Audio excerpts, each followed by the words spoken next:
Version Radio. Dev Patel, put your hands together, ladies and gentlemen.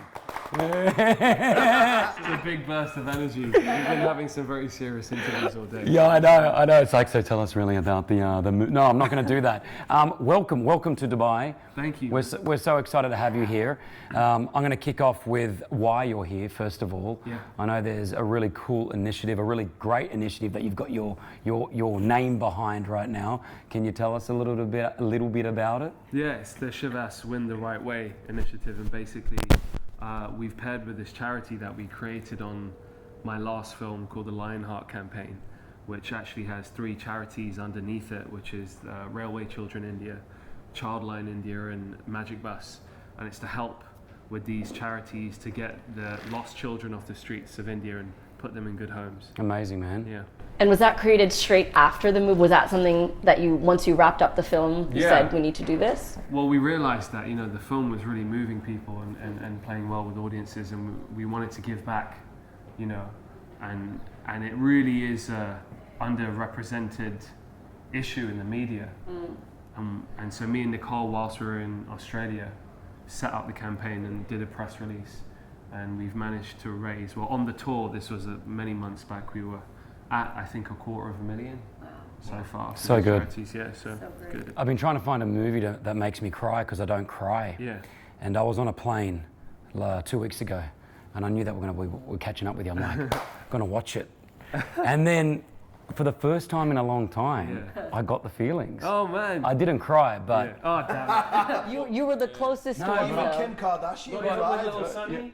no, but it came close. And I was. I was a mess. Mate, what? No, but I want to talk about the movie because it was. And again, I watched it not knowing too much about it. I like to go into a film not knowing too much about what's going on. And the first thing that got to me, and I googled this as soon as I got off the plane. Your Australian accent was like spot on. I'm obviously Aussie. Yeah. How long did it take you, first of all, to get that accent? Because there wasn't even a moment where it came out, like as in you slipped. It was on. Yeah, there was a moment, but I'll never tell you because I saw it, and me and the dialect coach were like, is that one tiny slip?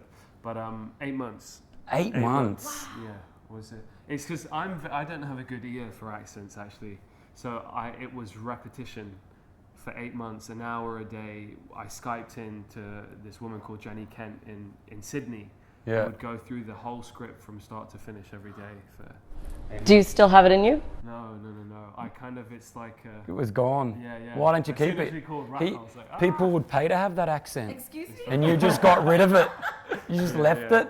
Yeah. What a movie, working with obviously Nicole Kidman and the story behind it, and it's a true story. And again, the emotions that come out of this movie is ridiculous. You knew when you read the story, where were you when you first heard about the story?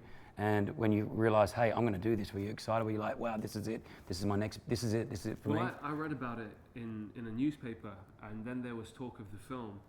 And so I got on the phone and started pestering the agents to get me in the room, which they very successfully did.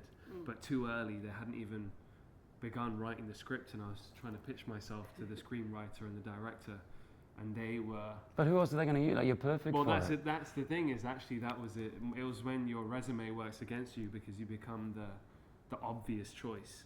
So I had to go in there and prove that I had more in the tank, a kind of versatility, and I could be someone else other than that skinny kid from Slumdog, really. So it was great, and Garth, the director, really pushed me to a different emotional space, which was nice. The high of Slumdog, did you ever come down? Did it crash at any stage? Because it was just such, everyone was talking about it, you were it, and then next thing you know, you're like, whoa, that's it. What am I doing now? Yeah, I did a pretty awful film after that, so there was a crash very quickly after. Okay. Yeah. Were you doubting? Like, were you doubting? Do you ever doubt yourself in that instance?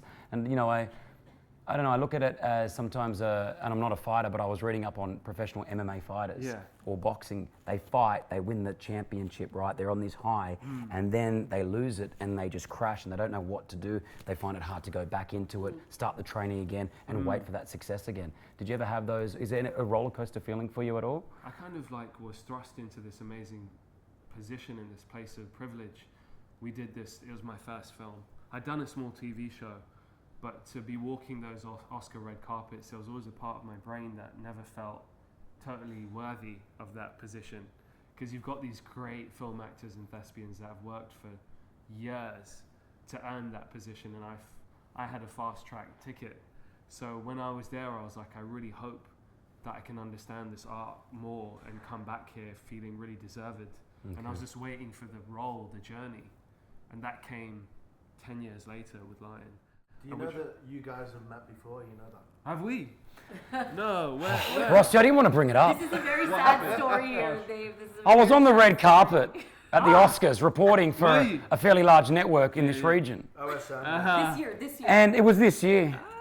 And I told the guys, I'll get you Dev. I will get you Dev. And I got everyone. No, I don't. I got Salma Hayek. I got Nicole. Jackie Chan. Yeah, Jackie Chan. And there's Dev. Mr. Patel! And you gave the best, like, it was like this. It was like, I ain't coming anywhere near you. I'm not coming near you, but there's the wave. And you just walked off. Like, you were smooth, though. I don't blame you. So do you just want to avoid all of, like, I'm being honest, because it's a big night and you don't want to do all the, there was a long line of us. Did you see the woman next to me? Yeah, your Mum. Yes. So I was like, you got to realize, imagine bringing your mum to Yeah. the craziest. It is crazy. She was so cute. She was cute, but it's stressful for a son to be in that situation, to keep her sane and to keep her calm. And I was just very panicked at that. Sure. Yeah, behind the nice suit and all of that. Yeah, well, you looked like you were it, man. Like I was terrified. and everyone wanted you. Like it was. Mum was like about to burst into tears like every 3 seconds, and I because she's proud, or proud, and she wanted to meet everyone, and I was, I'm nervous. Did you? I want to meet Samuel. Yeah, I was gonna say, did you take her up to anyone? Like, I had to. But, who did you take her up to? she has trouble mixing up celebrities and stuff. Well, pretty much telling me. Yeah, so did she mix up she mixed up Pierce Brosnan and Daniel Craig. Daniel Craig, That you was mixed them up, right? Around Slumdog time when she went up to. It was like Daniel Craig and harped on about how much she loved Bond, and all this crowd started to gather around this, very excitable Indian woman. Yeah. And then she said, "Pierce, you're amazing," and then his face just changed. Yeah, but he knows it's your mum, so he was great, Yeah. but it was just really embarrassing. Is your mom like the typical Indian mom? She's typical and not so typical at the same time. I think she was kind of built for the screen more than I am. Really? But somehow, I'm there. She is a force of nature. Yeah. And she's just wacky as well. Would you ever do a Bollywood film? Never. Why? Why? Oh, that's my aim in life. Excuse me, it's my aim in life. I think there's just so many great actors. You guys must have interviewed a whole bunch of them. Yep. Aw, Yep. obsessed with them all. Yeah, and there's enough. Yep. Fair enough. Yeah, you don't need to throw, me into the mix, and I can't even dance. I've done one. I've done it. Yeah, it's called Dubai to Mumbai. Chris, come on. Really? I shot it on. It's a YouTube film. I shot it on my phone. I edited it. Very low budget. If you get a chance, Okay. just go to YouTube.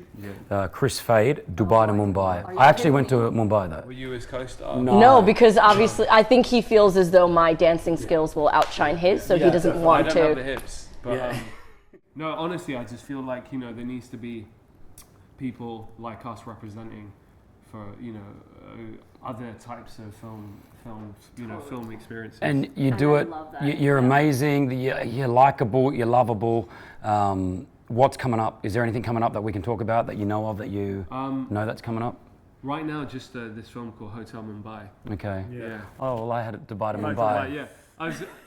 You could spin it as a joke, but it's it's about the terror attacks that happened in 2000. Okay, let's not go there. So, When's it set to be released? You know. I think sometime this year. It's in Wow. post-production now, right? It's in post-production. It's got like Anupam Kher, if you know who that is. Amazing, yeah. And then it's got like Armie Hammer and some other guys from Amazing. America in there. So it's a real heavy topic. Okay. So yeah. Well, thank you. That turns out good. Thank you. Yeah, Sorry you made me feel so awkward, but I get that. I totally, I understand that. Let's go back to Dubai tomorrow. No, let's not. Pleasure to have you here in Dubai, in the UAE. Great on what you're doing as well, and continued success, ladies and gentlemen. Dev Patel.